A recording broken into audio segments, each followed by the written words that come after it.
Buenos días. Buenos días. ¿Quién más está por allí? Hay por aquí dos. Buenos días, profe. Muy buenos días, Uli. Creo que son todos, ¿verdad?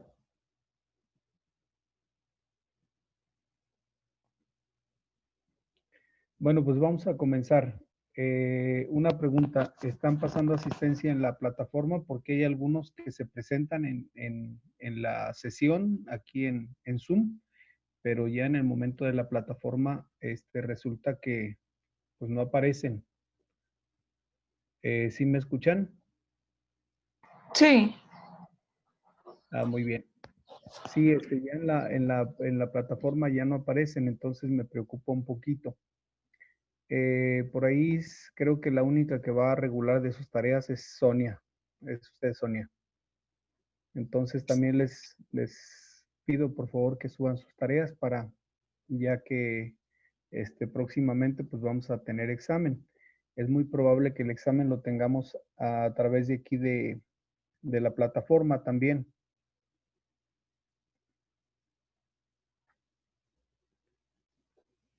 Generalmente se les da pues un horario o un margen de horario, es decir, el examen puede estar abierto desde las 7 de la mañana hasta las 2 de la tarde, por ejemplo. En cualquier momento ustedes pueden ingresar y realizarlo. Para que estén al pendiente, por favor. Bueno, vamos a continuar. El último tema que estuvimos viendo con ustedes fue el tema de la cultura quechua. Y la cultura quechua, bueno, pues va a tener su desarrollo con la comunidad inca.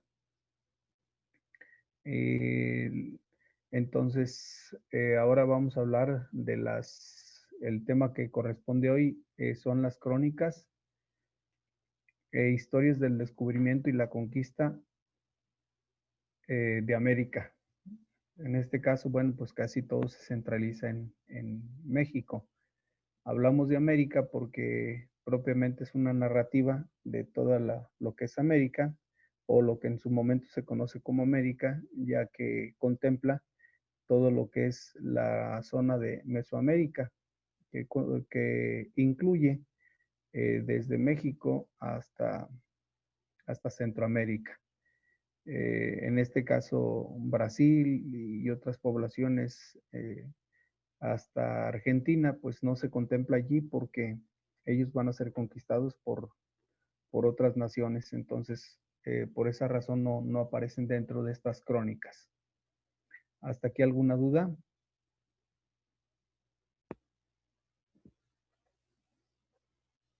No. No, bueno. A ver, ¿quién más aparece por aquí?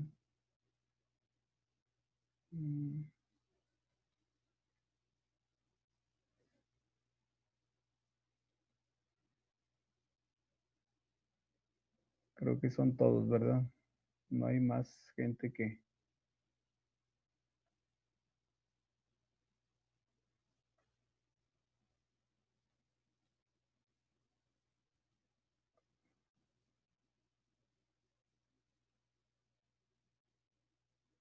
No hay más gente. Entonces, Sonia y Yuli Galván, Luis Enrique va a entrar. Muy bien.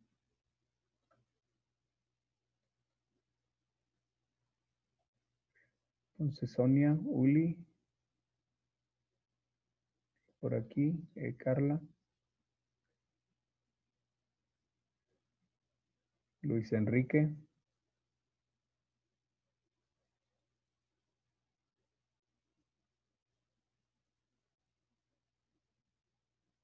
Creo que son todos.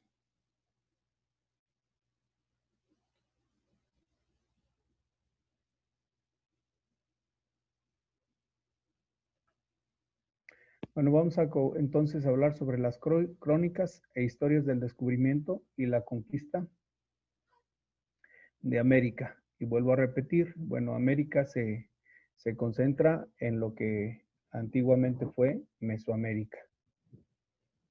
¿De acuerdo hasta aquí?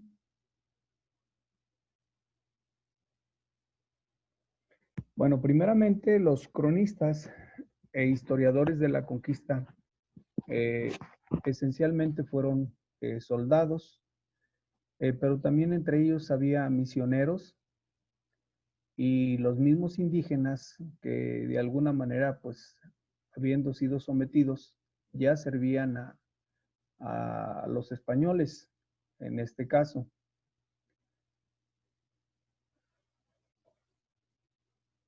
Según lo describen sus escritos, pues no había algún propósito literario, es decir, la gente no pensaba en cuestiones de literatura al escribir los sucesos que acaecieron. Sin embargo, bueno, pues estos textos nos van a dar a conocer parte de esa literatura que se redactó en esta época. Más bien podemos pensar que la intención de estos escritos era darnos a conocer algunos rasgos culturales, humanos y algunas costumbres de los pueblos de América. O sea, más que ser una literatura como tal, era como especie de crónicas que hablaban de los sucesos de personajes importantes de esa época. Pero estas crónicas no contemplaban propiamente lo que es la literatura como tal. Aunque en Europa, bueno, pues estaba el boom del Renacimiento, sin embargo en América no sucedía eso. Aquí más bien quizás su preocupación de los conquistadores pues era ver de qué manera extendían algún territorio o qué bienes podían extraer, más que preocuparse por cuestiones literarias. Entonces, dentro de estas crónicas vamos a encontrar algunos personajes importantes de la historia, como lo es Hernán Cortés. Hernán Cortés tiene una obra que se llama 5 cartas de relación. En estas cartas comienza a describir la situación que se vive en América, o en este caso, pues en la región donde él pudo concentrar su atención. Describe cómo se desarrollan estos pueblos, cómo viven, pero en sí, literatura como tal, eh, pues es la única con la que contamos. Hay otro personaje también, Bernal Díaz del Castillo, tiene una obra que se llama Historia verdadera de la conquista de la Nueva España.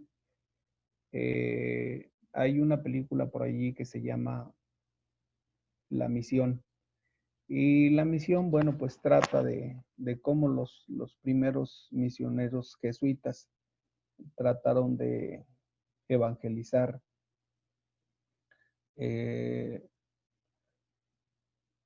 propiamente la zona brasileña, y se enfrentaron con que el conflicto mayor pues no eran tanto los evangelizados, sino más bien el conflicto eran las mismas autoridades quienes no permitían el desarrollo de los pueblos. Entonces los jesuitas, dentro de su evangelización, principalmente llevaron a cabo tareas como enseñarles algún arte, o pues hoy en día lo llamaríamos oficio. Las artes pues ya van a entrar dentro de la música, el canto, pero sobre todo les enseñaban oficios. Entonces lo que Díaz Bernal del Castillo narra es propiamente pues esta facilidad con que los indígenas tenían para el aprendizaje de todos los oficios que les enseñaban. Entre ellos se sabe que les enseñaban carpintería. Eh, por eso comienzan a construir algunos edificios como son iglesias, las mismas casas de los nobles, o en este caso de los conquistadores, pues eran construidas con trabajo de los indígenas. Entonces, esto es lo que propiamente describe Bernal Díaz del Castillo. Y al hablar de la historia verdadera de la conquista, pues ahí describe cómo muchos indígenas van a ser conquistados a través de la violencia. O sea, la conquista va a ser violenta, no va a ser pacífica. Esta violencia obedece a que, pues en número eran más los indígenas, pero en tácticas armamentistas dentro de su época, pues eran los mismos españoles. Los españoles pues ya traían la pólvora. Los mexicas pues no conocían la pólvora, entonces ante tal estallido quedaban sorprendidos y seguramente huirían. Hay otro cronista que es Fray Bernardino de Sahagún. Él escribe una obra que se llama Historia General de las Cosas de la Nueva España.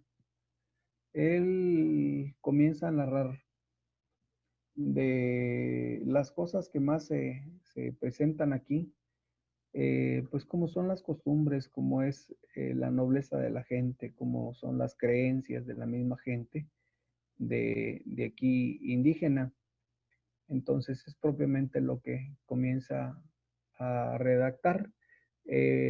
Parece que no pone atención en un punto concreto, sino que habla de cuestiones muy generales, y esto va a permitir pues que tengamos un panorama más claro de lo que viene siendo la vida que se está desarrollando en la Nueva España. ¿Por qué se le llama la Nueva España? Bueno, no olvidemos que todos los pueblos europeos tenían dominio sobre los demás pueblos. Entonces estos pueblos, al quedar sometidos, eran considerados colonias, colonias que debían rendir cierto tributo a los reyes españoles o a los reyes de quienes habían sido conquistados. Entonces debían ofrecer ciertos tributos y pagar de alguna manera un impuesto. Entonces, por esa razón, Fray Bernardino pues habla de todas estas cuestiones generales que suceden en la Nueva España.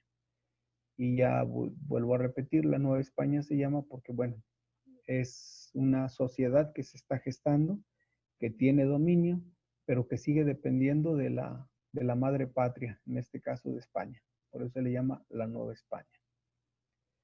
Hay otro fraile, Fray Toribio de Benavente. Él escribe otra obra que se llama Historia de los Indios de la Nueva España. Aquí ya con Fray Toribio de Benavente, se centra más bien el tema de la naturaleza humana de los indígenas. Es decir, se cuestiona mucho que si los indígenas son personas humanas, ya que más bien van a ser considerados como animales. O sea, no como humanos, sino como animales.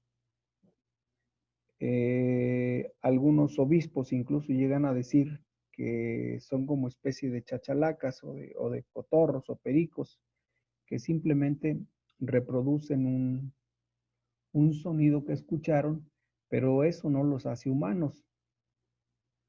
Y por lo tanto eso permite la utilización y el abuso de los mismos, hacia los mismos indígenas, al grado que hay españoles eh, que se vuelven mercenarios, es decir, comienzan en las comunidades a atrapar tantos indios pueden, van y los venden como esclavos a las grandes poblaciones como antiguamente se hacía en Egipto.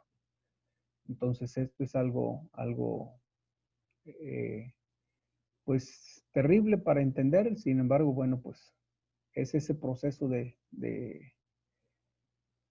de conversión y sobre todo de colonización como una población que va a depender de España. Después viene otro fraile, Fray Bartolomé de las Casas. Este sí ya enfatiza más en historia de las Indias. Va describiendo paso a paso cómo van ganando territorio los españoles y cómo van siendo sometidos los pueblos, y cómo habla de esta nobleza de los pueblos, de esta gente trabajadora, de esta gente que pues está bien organizada, y sin embargo pues vienen los españoles a romper con esta estructura de organización. Por último tenemos a Fernando de Alba Ixtlilxóchitl. Él más bien se centra más en lo que va a ser la historia de los chichimecas. En ella describe cuán eran violentos, o en este caso, pues eran como guerreros los chichimecas, y eran de alguna manera considerados como bárbaros, porque realmente las poblaciones les tenían pavor. Fue una comunidad que en realidad pues nunca permitió el sometimiento, más bien buscaban siempre estar fuera de control, pero fue una comunidad que pues todavía se sabe que aquí en Guanajuato, por ejemplo, San Diego de la Unión, todavía para 1980 se hablaba de la existencia de algunas familias chichimecas. Posteriormente, con todas las represalias que el gobierno mantenía, pues se van a centrar en el Estado de México. ¿Alguna duda hasta aquí? No, ninguna, profe.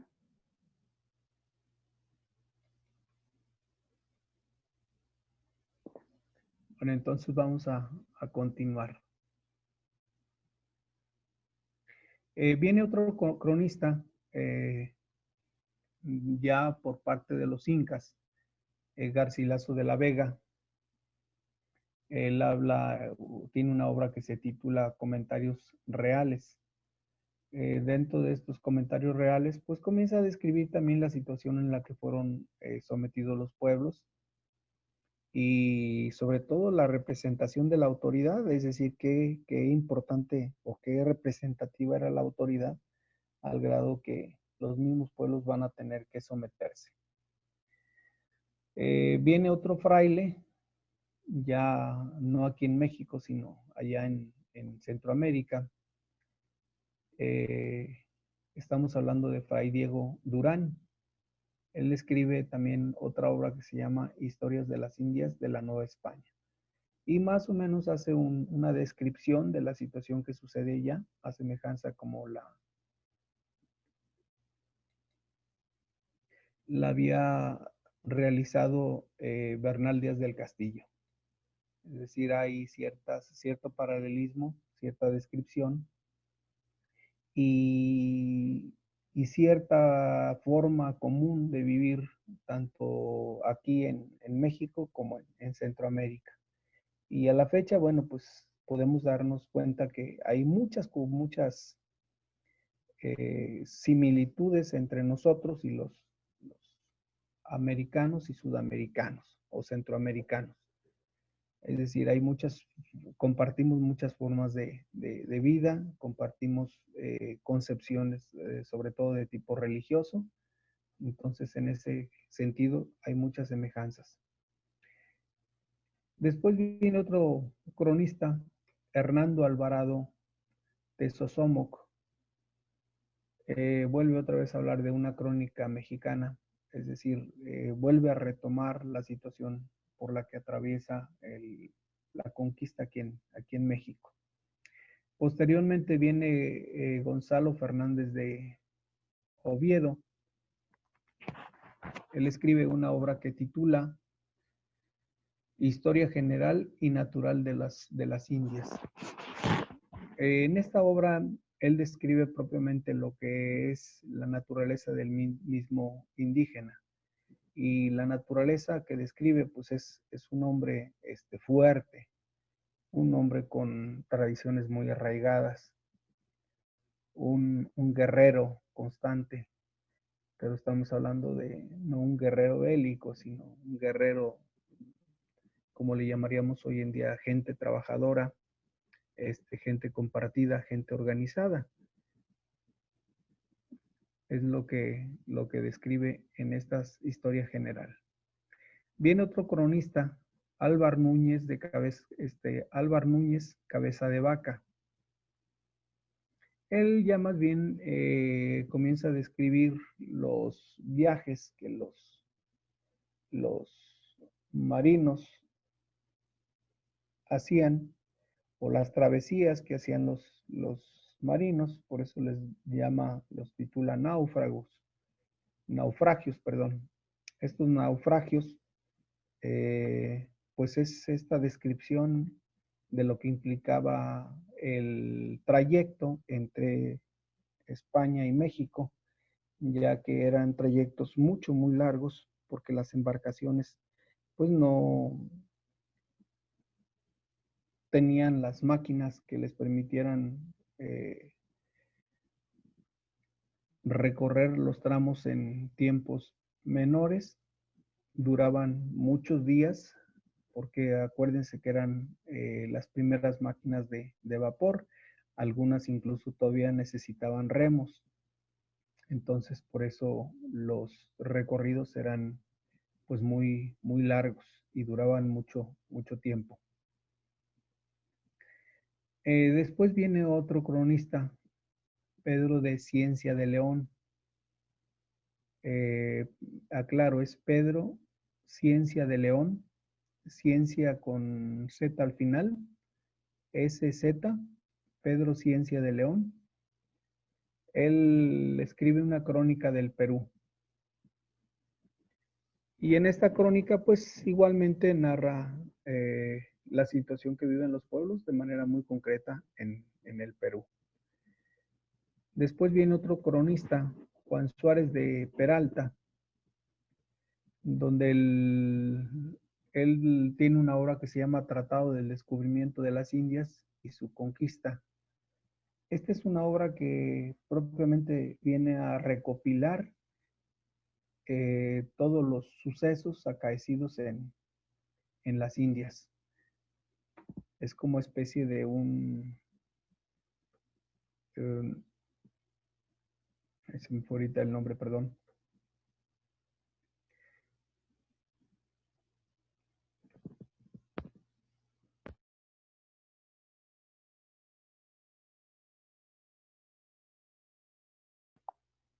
Bueno, estaba hablando de Juan Suárez de Peralta. En este tratado del descubrimiento de las Indias y su conquista es como especie de un glosario. Posteriormente viene el padre José Acosta, un misionero.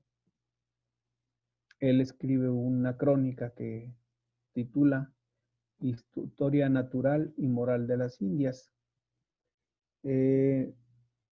Pues en ella es el primero que comienza a cuestionar si es permitido el sacrificio humano, ya que en América, bueno, se hacían sacrificios humanos para venerar o adorar a sus dioses, era como especie de ofrenda. Entonces aquí se viene a cuestionar mucho en esta historia moral de las Indias, como la misma costumbre del vestido, es decir, mientras los españoles venían cubiertos con el resto del cuerpo, pues aquí en América parte del cuerpo estaba desnudo, entonces pues vienen a cuestionar esto, si esto es moral o es inmoral, y de alguna manera buscan que los indígenas pues traten de vivir como los españoles, por lo menos pues que traigan ropas adecuadas, adecuadas en el sentido de pues no andar con el dorso descubierto como se acostumbraba aquí en América. Todavía en el sur vemos algunas costumbres que para nosotros pudieran parecer escandalosas. Hay regiones indígenas donde hombres y mujeres pues se bañan en el mismo río y no hay quien sienta morbo por decir a ver qué hay, a ver cómo está, sino simplemente el hombre tiene ganas de bañarse, va al río, se da su chapuzón con agua, va la mujer, se me da su chapuzón con agua, se secan y se regresan a su casa. Entonces, pues esto era algo pues que llamó la atención mucho del padre José Acosta. Aparte también cuestiona mucho cómo los padres eran capaces de donar a las hijas a estos conquistadores, es decir, para ellos más que ser un agravio, pues ser una honra ofrecer a la hija a los conquistadores. Entonces, pues todo esto lo cuestionan se cuestiona en esta parte moral de las Indias. Luego tenemos a otro cronista, otro fraile, Fray Gaspar de Carvajal. Él tiene una obra que se titula Descubrimientos del Río Grande de las Amazonas. Y esta obra, pues propiamente es la que va a permitir que esta película, que más tarde se va a llevar a pantalla grande, pues tenga tanta crítica en su momento. Es decir, que esta obra describe cómo los indígenas son sometidos y cómo el conflicto entre los mismos obispos es posible y cómo de España se dan unas órdenes y al llegar aquí se daban otras. Y entonces los más perjudicados van a ser los indígenas. De manera muy general, pues propiamente tenemos estas primeras descripciones. Pero ¿qué es lo más característico de estas obras? Cierro ya propiamente con esta parte. Lo más característico de estas obras es la profusión de vocablos indígenas. Destacan también el hecho de que los cronistas se maravillan ante el mundo recién descubierto y que van plasmando poco a poco su emoción en sus textos, utilizando un lenguaje hiperbólico. Es decir, utilizan mucho la semejanza para narrar estas obras. ¿Hasta aquí alguna duda? No. ¿Habían leído de estas obras ustedes? La neta yo no, profe. ¿Y sabía de qué trataban? No. No. Bueno, pues con esto damos por término el tema de crónicas e historias del descubrimiento y la conquista. El tema que nos sigue ahora es el tema de la poesía del siglo XVI.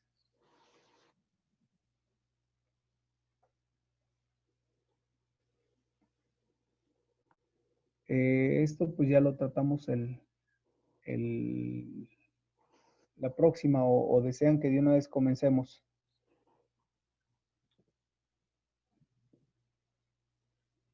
Bueno, el tiempo se me agota aquí en el reloj. Los invito a que dialoguemos un poquito por favor, en la plataforma. ¿Les parece bien? Sí.